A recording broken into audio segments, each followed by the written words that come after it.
کوئی حسن کی ملکہ اس کو تحفہ بھی دے، اللہ اکبر، اس کے ساتھ وعدے بھی کرے، وفا کی قسمیں بھی کھائیں، زندگی گزارنے کے لیے جو ہے وہ سر پہ ہاتھ رکھ کر کے قسمیں بھی کھائیں، تو ایک نوجوان تو پگھل جائے گا۔ اور لڑکیوں کا یہی حال ہے، ہماری بچیاں تو اور زیادہ بھولی بھالی ہے۔ تو میرے پیارے آقا صلی اللہ علیہ وسلم کے دیوانوں، کبھی کوئی ہم مذہب بن کر آئے گا، کبھی کوئی غیر مذہب بن کر آئے گا، لیکن یاد رکھنا کسی بھی لباس میں آئے وہ تمہارا کبھی محسن نہیں ہو سکتا، وہ کبھی بھی تمہارا جو ہے وفادار نہیں ہو سکتا۔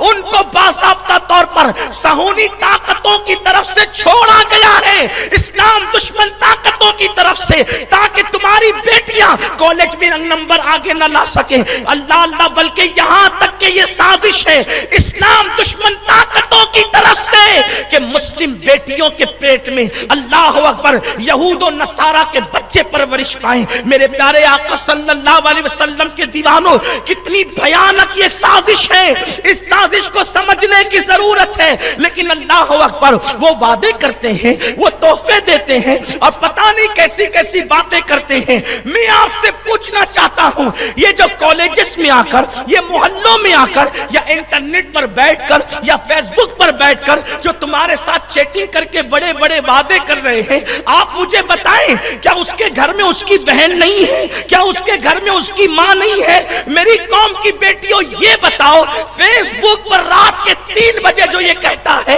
کہ میں تجھ سے پیار کرتا ہوں اور تیرے لیے آسمان کے ستارے زمین میں بچھا سکتا ہوں، وہ جھوٹا ہے، کذاب ہے، مکار ہے، منافق ہے، اس لیے کہ اس کے دل میں اگر محبت ہوتی تو وہ کسی اجنبی عورت کو یہ نہ کہتا کہ تیری محبت میں آسمان کے تارے زمین پہ لا دوں گا، وہ اپنی ماں کے قدم پکڑ کر کہتا، ماں تو نے جنم دیا، تو نے 9 مہینے پیٹ میں رکھا، میں تیرے لیے آسمان کے ستارے زمین پہ لا دوں گا۔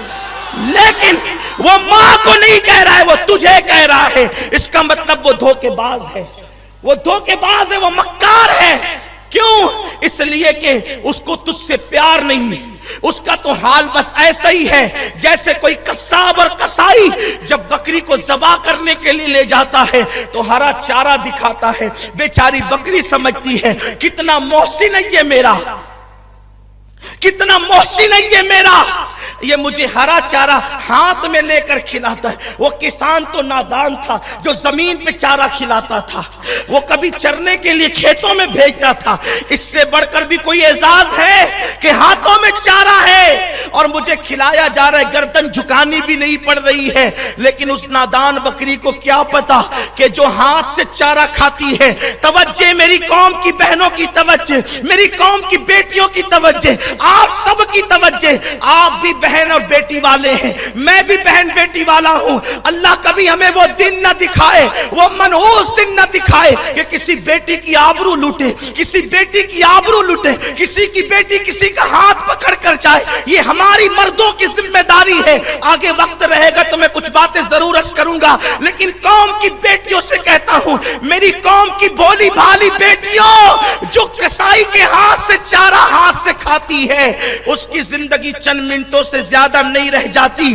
ایسے ہی کوئی بائک پر گھومنے کے چکر میں، تحفے تحائف کے چکر میں، اور اللہ اکبر وعدے ارادوں کے چکر میں، شادی بیاہ کے چکر میں اگر کوئی بیٹی کسی غیر کے ہاتھ میں ہاتھ دیتی ہے، کسی اجنبی کے ہاتھ میں ہاتھ دیتی ہے، کسی مرد کے ہاتھ میں ہاتھ دیتی ہے، پھر اس کی آبرو کی زندگی زیادہ نہیں رہ جاتی۔ مردوں کا حال تو یہ ہے، وہ بھوروں سے زیادہ بھی بے وفا واقع ہوئے ہیں۔ بھورا جیسے کسی پھول کا رس چوس کر کے، تتلی جیسے کسی پھول کا رس چوس کر کے دوبارہ اس کی طرف رخ